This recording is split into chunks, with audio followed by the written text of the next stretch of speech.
Primari, Bersani è lo candidato di centro-sinistra. Muos, Crocetta incontrava gli attivisti del movimento No Muos. Libertà di stampa, arrestato a Sallusti. Crisi, pericoloso aumento del numero di casi pignorati. Palloni, Catania e Palermo sconfitti delle milanesi. Benedica a tutti. Pierluigi Bersani è lo candidato ufficiale dello centro-sinistra per diventare presidente dello Consiglio. Domenica 2 di dicembre vince contro Matteo Renzi, lo secondo turno delle elezioni primarie con lo 61% dei voti. Renzi, che arrivava allo 39%, dichiarò la sconfitta dicendo che non vuole un premio di consolazione e precisò che Iddo voleva vincere per cancellare l'Italia, ma ora tocca a Bersani a scutare tutto il popolo dello centro-sinistra e magari lo 40% che votava Renzi.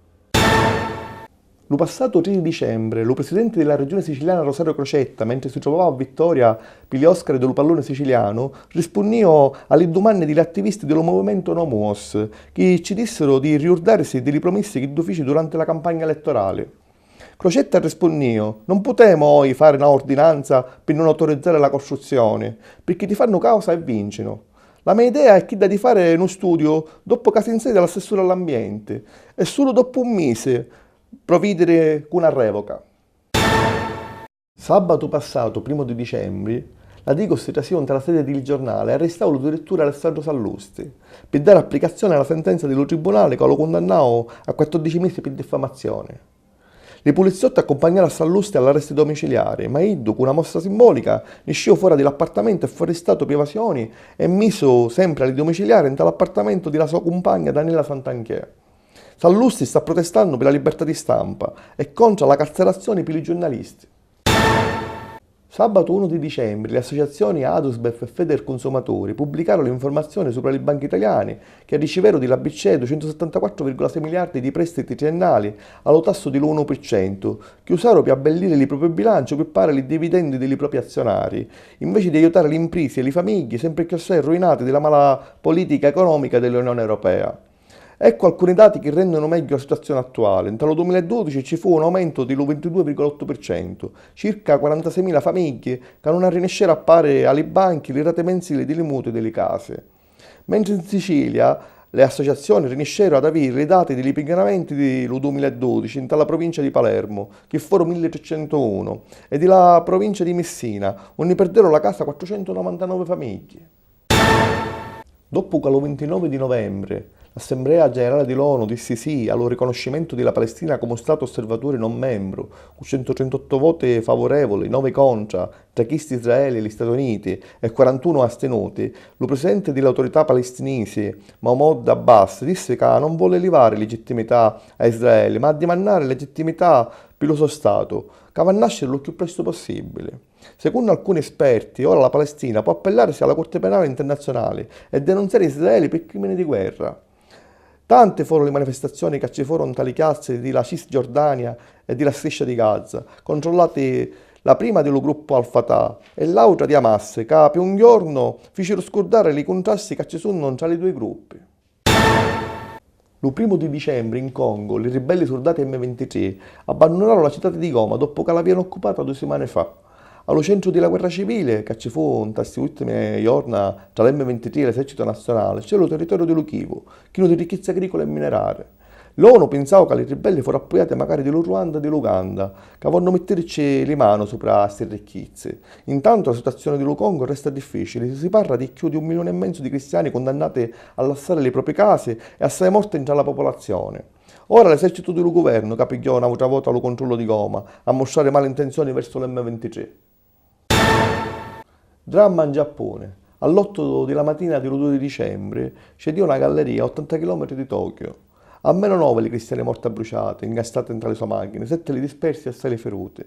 Intanto si cerca di capire di cosa sono le responsabilità del crollo e cominciamo magari lo controllo di tutte le strutture simili. Lo bilancio della sciagura può aggravarsi visto che sotto le ruine ci sono ancora macchine e forse pure cristiane. La galleria Sasago, lunga più di 4 km, è stata utilizzata e giunge la capitale all'ovest e allo centro del paese. Magari in talo 1996 ci fu un incidente simile in talo nord e tanto le morti furono vinte. Palermo. Una ludoteca comunale abbandonata dall'amministrazione pubblica, un gruppo di matri che addimandano di capillarrere. Sono idili i protagonisti di occupare ludotec, sembra ovvio ali picceriddi. La ludoteca è una costruzione che si trova dentro Villa Garibaldi, costa di 1 anno e mezzo perché l'impianto elettrico non funziona. A così nasce Occupy Ludotec, iniziativa che, questo nome, ricorda i grandi movimenti internazionali di protesta nasciuti dopo Occupy Wall Street. Sabato 1 e domenica 2 di dicembre, madri, padri e figli organizzarono 2 giornate di attività, di laboratori di ludo yoga, a chi deve scartare nella giusta maniera la monnezza per creare un momento di incontro tra le picceridde dello quartiere. Sentiamo che ne disse Elisabetta Di Patti, una delle madri promotrici dell'iniziativa. Allora, noi siamo un gruppo di mamme che viviamo all'interno del centro storico e che abbiamo deciso di organizzare 2 giornate di iniziative, di feste all'interno di Villa Garibaldi, che è il luogo in cui si ritrova questa ludoteca che per circa 10 anni è stata attiva e funzionale all'interno appunto di questa villa e che noi genitori abbiamo sempre utilizzato, abbiamo sempre usufruito, quindi un servizio chiaramente dedicato all'infanzia dai 0 agli 8 anni, soprattutto che è la fascia in cui all'interno del centro storico mancano dei servizi. Abbiamo organizzato queste 2 giornate per richiedere l'apertura della ludoteca, che è stata chiusa da circa 1 anno e mezzo dall'amministrazione comunale.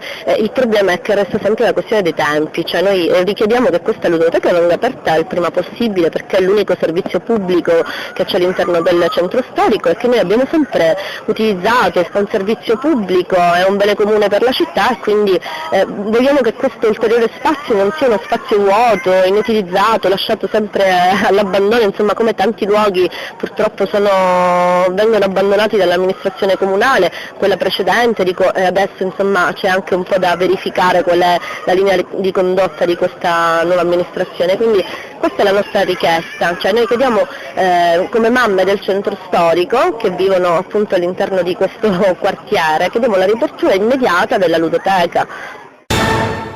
Nominato a Marina di Girgenti un funzionario responsabile della prevenzione della corruzione. L'ordinanza proprio di questa settimana la firmava lo sindaco Lillo Firetto, neoeletto allo Parlamento regionale dallo listino dello presidente Rosario Crocetta. Il suo compito è quello di proporre un piano triennale di prevenzione della corruzione con valutazioni differenti in base al livello di esposizione dell'uffizio al risico e con feedback periodici.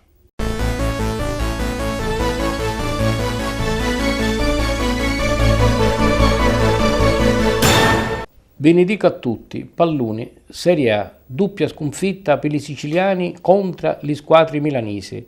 Sabato, 1 dicembre, Catania perdió in casa contro lo Milan per 1-3. Aveva finito il primo tempo un vantaggio per 1-0 con una rete di Grottaglie, ma al quarto minuto dello secondo tempo arrestato con 10 uomini per l'espulsione di Barrientos. Nella prima rete dei milanesi, l'arbitro un sadunao Gael Sharawi si trovava chiaramente in fora di gioco. Domenica 2, lo Palermo perdeva a San Siro contro l'Inter per 1-0 per colpa di una torrita di Garzia a un quarto d'ora della fine. Palloni Lega Pro, prima divisione. Chiara vittoria di Lutrapane in casa contro lo San Marino per 4-0. Abate, Mancosu, Basso e Tedesco, l'ottura di Poker Trapanisi. La squadra di Boscaglia è terza dalla classificazione, ora a solo 7 punti della prima, Lulecci, che perdì in casa di Luferalpi Salò per 4-0. Pallacanestro, Lega 2, lo capo d'Orlanno di Pozzecco vince in casa con 25 punti di differenza contro lo Brescia, 97-72 lo risultato finale, ma la trasferta per lo Barcellona a Trieste, un nepedio per 76-61. Questo è tutto per questa settimana. Ne vedremo lo prossimo Venere. Salutiamo.